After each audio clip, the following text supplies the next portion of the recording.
Anong dami nga naming ganap ngayong araw na ito at pagkatapos nga namin mamitas ng mga guyabano ay heto naman kami at mga ngawit naman ng puso ng saging. Pandagdag nga rin ni Onyok dun sa mga dadalhin niya paluwas ng Manila at libre pa nga daw ang transpo nito kaya nag-iisip pa nga rin kami kung ano pang pwede niyang madala.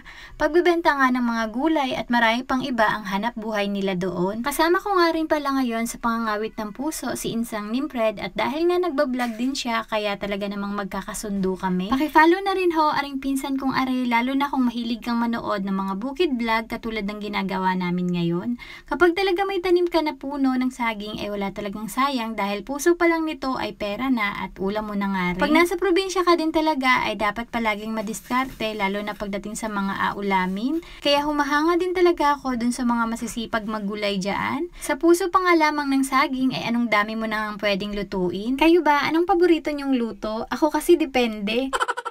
Pag inasipag ako, mas gusto ko tong itorta. Kapag medyo madali ang tamad naman, ay ayos na sa akin ang nilaga at isawsaw sa bagoong. Makakalibre ka rin talaga ng pang-ulam kapag nandito ka sa probinsya dahil kapag nasa Manila ka na, ay parang nakakapanghinayang naman bumili ng puso doon. At dito nga sa probinsya, ay pwede mo lang hingiin, ay may pang-ulam ka na agad. Pagkatapos nga namin mangawit ng puso, ay nanguha naman kami nitong ampalayang ligaw. Habang naglalakad kasi kami kanina dito sa sagingan, ay nakakita ako ng bunga nito, kaya sabi ko kay Insan Nimpred ay mang-ampalaya muna tayo. At parang tayo lamang kako ang inaantay ng mga ampalayang ito. At anong daming ang bunga naming nakikita. Nanguha na nga rin ako ng talbos nito at masarap nga rin itong ilagay sa munggo o di kaya ay kasama na rin sa paggisa kasama ng mga bunga. Inapakatawanan pa nga ako ni Insan Nimpred at inagabot ko na nga daw yung mga ampalayahan. Sabi ko naman ay hindi naman yan mamamatay at basta din talaga ampalayang ligaw ay mabilis lang din yan talagang lumago. Parang nga mas gusto ko pa itong itanim sa bahay kasi kahit hindi mo pa kaalagaan ay madami na lamang ng kusa at matatalbusan pa nga rin lagi. Yun nga lang ay maliliit nga ang mga bunga nito pero madali rin lang naman tanggalan ng mga buto. Hindi nga ako magkaintindihan sa pagkuha ng mga bunga kung alin ang una kong apitasin. Sabi ko nga kay Insan nung mga bata kami naalala ko palagi niya akong inaagawan ng mga bunga nito. Madalas din talaga nun barkadahan kami mang-ampalaya at nagaparamihan pa nga ng bunga na nakukuha. Sabi naman ni Insan mga bata pa daw kami nun pero ngayon sa akin na daw aring lahat.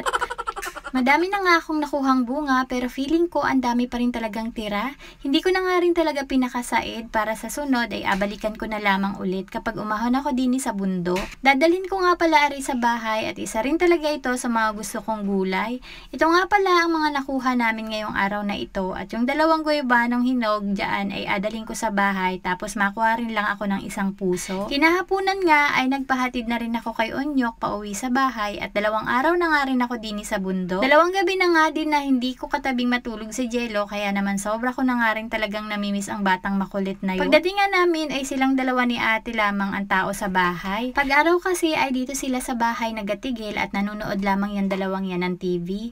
Pero kapag gabi na ay sa kabilang bahay na sila natutulog. Ayan nga at nagpayabang agad nung nakita kami. Kasama ko rin kasi ang aking ibang mga pamangkin at maliligo nga daw sila ng dagat.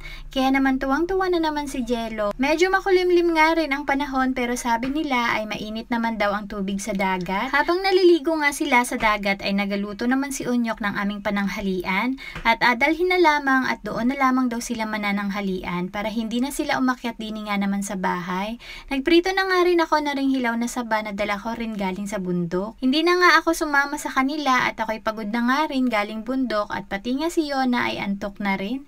At dahil nga paluwas na ng Manila sina Onyok kaya naisipan nilang maligo muna ng dagat bago umalis.